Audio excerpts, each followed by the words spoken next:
Boa tarde, eu sou o Said. Esse trabalho é sobre transcrição fonética e também foi feito junto com a Ananda, certo? Vamos falar então de transcrição fonética. Público-alvo sendo universitários do curso de letras, com duração de 8 horas e 30 minutos. E o justificativo do porquê que estamos fazendo sobre isso é que é importante abordar a transcrição fonética em sala de aula. Permite que os alunos aprimorem pronúncia, compreensão da fala, análise linguística, estudo da variação linguística, além de ser uma das matérias mais mencionadas durante todo o curso. Tem como objetivo principal compreender a estrutura da transcrição fonética e outros objetivos, apresentar a característica estrutural da transcrição fonética, incentivar a análise individual dos alunos e promover discussões sobre variação linguística. Apresentação da situação inicial. Temos como, na situação inicial, apresentar as principais características da transcrição fonética, assim como o alfabeto fonético internacional. Em seguida, realizar uma discussão sobre os conhecimentos prévios dos alunos sobre o assunto e, por fim, dar exemplos e efetuar as transcrições fonéticas em sala. Com a produção inicial da parte diagnóstica, temos uma introdução falando sobre a transcrição fonética, a apresentação dos sons da fala através dos símbolos fonéticos. Os símbolos fonéticos estão definidos no alfabeto fonético internacional.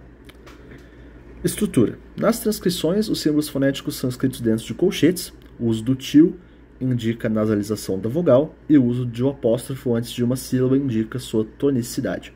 Temos ali alguns exemplos com casa, data e faca.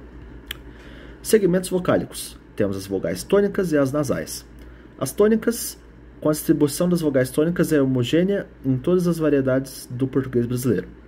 Já as nasais, uma vogal nasal é uma vogal produzida com um abaixamento do palato mole, de modo que o ar escapa através do nariz e da boca simultaneamente. Uma vogal não nasal é chamada de oral. Contudo, a diferença de qualidade vocálica das vogais orais e das vogais nasais correspondentes é pequena, e adotamos os mesmos símbolos utilizados para representar as vogais orais para também representar as vogais nasais. Um tio colocado em cima da vogal marca a nasalidade. Temos exemplos ali com vi, fé e avó. Um exercício para transcrever foneticamente os dados: marcar a vogal tônica com o símbolo, precedendo a sílaba acentuada. Segmentos consonantais. São produzidos com um mecanismo de corrente de ar pulmonar. Este é o mecanismo utilizado normalmente no ato de respirar. O mecanismo de corrente de ar glotálico não ocorre em português, e o mecanismo de corrente de ar velárico, ocorre em algumas exclamações de deboche e negação. Lugar de articulação. Temos o bilabial. O articulador ativo é o lábio inferior, e como articulador passivo temos o lábio superior. O lábio dental. O articulador ativo é o lábio inferior, e como articulador passivo temos os dentes incisivos superiores. Dental. O articulador ativo é ou o ápice ou a lâmina da língua, e com o articulador passivo temos os dentes incisivos superiores, como data e sapa. Alveolar. O articulador ativo é o ápice ou a lâmina da língua, e como articulador passivo temos os alvéolos. Alvéolo palatal ou pós-alveolares. O articulador ativo é a parte anterior da língua e o articulador passivo é a parte medial do palato duro. Palatal. O articulador ativo é a parte média da língua e o articulador passivo é a parte final do palato duro. Velar. O articulador ativo é a parte posterior da língua e o articulador passivo é o véu palatino ou palato mole. E o glotal. Os másculos ligamentais da glote comportam-se como articuladores. Exemplos: simetria, armazém e amanheceu. Exercício 2. Transcreve foneticamente os dados abaixo, agora com palavras diferentes ali. Variação linguística. As variações linguísticas são as diferenças que uma língua apresenta mediante fatores como a região e as condições culturais ou sociais onde ela é usada. Temos a variação diatópica, está relacionada ao espaço geográfico de origem do falante. A variação diastrática está relacionada à estratificação social envolvendo características do falante, como sexo, idade, grau de escolaridade, profissão, intenção, tema, grau de intimidade entre os falantes, entre outros.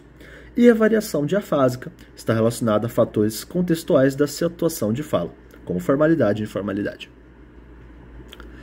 E agora um exercício. Transcreva foneticamente os dados abaixo baseado no sotaque de Belo Horizonte e Rio de Janeiro. Tínhamos ali, uma tabela mostrando algumas diferenças da forma ortográfica e a forma fonética com o sotaque de Belo Horizonte e do Rio de Janeiro. Fonética e fonologia. Elas são áreas que estudam os sons que emitimos quando falamos, sendo a fonética a que descreve a transcrição e a classificação dos sons, e a fonologia que interpreta os aspectos apresentados na fonética, ou seja, ela se ocupa do aspecto prático dos sons que emitimos quando nos comunicamos. Um quarto exercício: qual a diferença entre fonética e fonologia? Para a produção final, com base na sequência, os alunos deverão realizar de forma individual ou em pequenos grupos a produção de um pequeno texto sobre o assunto normas e variações linguísticas. Então, deverão transcrevê-lo foneticamente, respeitando as regras e conceitos discutidos em sala de aula.